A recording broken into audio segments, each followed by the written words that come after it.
Kashi news channel, सच है तो बोलेगा। काशी के विकास के लिए प्रशासन ने एक बार फिर बुलडोजर का सहारा लिया। वाराणसी के कचहरी चौराहे से संदाहा तक सड़क चौड़ीकरण अभियान के तहत रविवार को पुलिस लाइन क्षेत्र में ध्वस्तीकरण की कार्रवाई शुरू हो गई। इस दौरान हॉकी के महान खिलाड़ी और पद्मश्री सम्मानित मोहम्मद शाहिद के पुश्तैनी मकान पर भी बुलडोजर चला। 1980 मास्को ओलंपिक में भारत को गोल्ड मेडल दिलाने वाले इस जादूगर खिलाड़ी का घर सड़क की जद में आने से भावुक माहौल बन गया।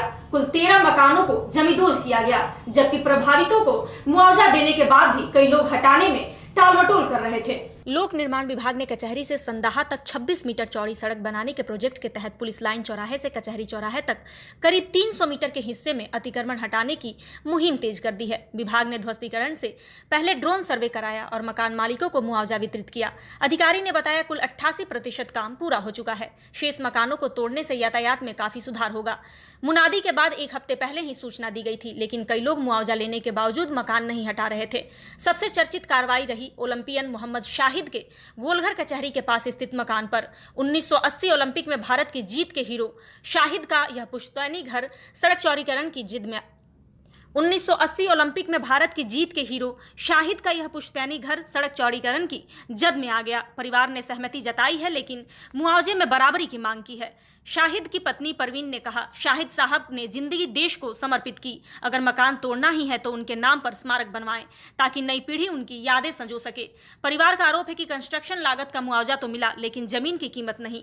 कचहरी संदाहा के अलावा पांडेपुर से रिंग रोड और पड़ाव से टेंगड़ा मोड़ तक सड़क चौड़ीकरण के लिए 167 करोड़ का बजट जारी हो चुका है। इस प्रोजेक्ट में कुल 100 आवासीय मकानों और 80 व्यावसायिक दुकानों पर बुलडोजर चलेगा। मुख्यमंत्री योगी आदित्यनाथ के दौरे के दौरान इस देरी पर नाराजगी जाहिर की गई थी, जिसके बाद कार्रवाई तेज हुई। पीडब्ल्यूडी के एक्सीएन के सिंह ने कहा, 71 लोगों को 3 करोड़ 52 लाख का मुआवजा दिया जा चुका है। सड़क 60 मीटर चौड़ी होगी, जो वीआईपी आवागमन को भी सुगम बनाएगी। कार्रवाई की जा रही है और वजह क्या? ये रोड वाइडनिंग का काम चल रहा है और रोड वाइडनिंग में जिनको हमने पैसे दे दिए हैं उनके मकानों को हटाने की कार्रवाई चल रही है। क्या किसी तरीके का कोई विरोध वगैरह या नापी से ज़्यादा तोड़ने की बात सामने आ रही है क्या? नहीं, ऐसा नहीं हो सकता, क्योंकि एक तो उसको ऐसे भी ले सकते हैं कि जेसीबी है, तो जेसीबी से अगर तोड़ेंगे तो थोड़ा बहुत इधर उधर हो जाता होगा, मैं उससे इनकार नहीं करता, लेकिन किसी का अनर्गल नहीं तोड़ा जा रहा है। पद्मश्री मोहम्मद शाहिद की मकान को तोड़ने की बात थी, फिर अभी काम रोक दिया गया, वजह क्या? ये काम नहीं रोका गया है। उनके मकान में 9 शेयरर थे, 6 लोगों ने पैसा ले लिया है, 2 और 3 लोगों का स्टे है, तो उनका स्टे वाला पोर्शन छोड़ दिया गया है, बाकी 6 लोगों का तोड़ा गया है। यही कचहरी में प्रैक्टिस करता हूँ और ये मोहम्मद शाहिद जो हैं ये हमारे ममेरे भाई हैं।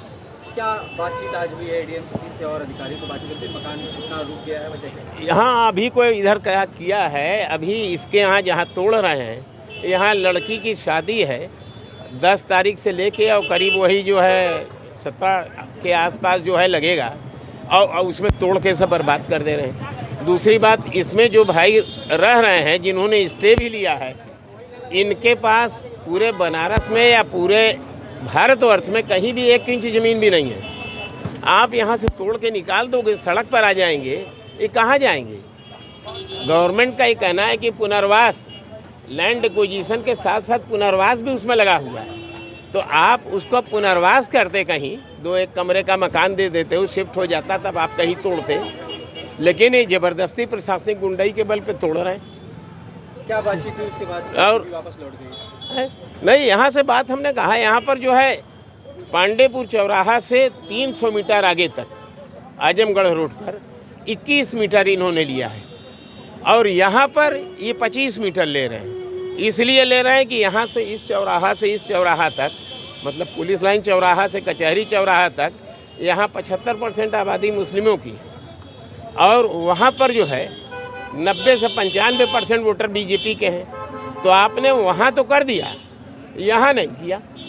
अभी हमने के सिंह से कहा इधर से, तो कह रही शासन से हुआ। हमने कहा फिर आप झूठ बोलते हो, शासन से नहीं, उन्होंने किया, क्या नाम है, उनको हस्तक्षेप किया जायसवाल जी। तो अगर उन्होंने हस्तक्षेप किया तो वही चीज़ तो बाकी पर लागू होना चाहिए था ना। तो क्या सरकार जो है, सरकार वेलफेयर ऑफ द स्टेट है ना, पब्लिक के वेलफेयर के लिए है ना, पब्लिक के विध्वंस के लिए तो नहीं ना है। लेकिन यहाँ तो विध्वंस किया जा रहा है। क्या राज्य मंत्री के हस्तक्षेप से ऐसा हुआ रविंद्र जायसवाल? वहाँ पर हाँ, रविंद्र जायसवाल राज्य मंत्री की वजह से पांडेपुर चौराहा से 300 मीटर तक हुआ है। पेपर में भी है, सारी चीज़ है, पूरा वीडियो वगैरह सारा हम लोगों के पास है। तो अगर वहाँ आपने किया है तो आर्टिकल 14 कॉन्स्टिट्यूशन ऑफ इंडिया का equality before the law and equal protection, विधि के समक्ष समानता और समान सुरक्षा का अधिकार है, तो यहाँ भी वही समानता होनी चाहिए।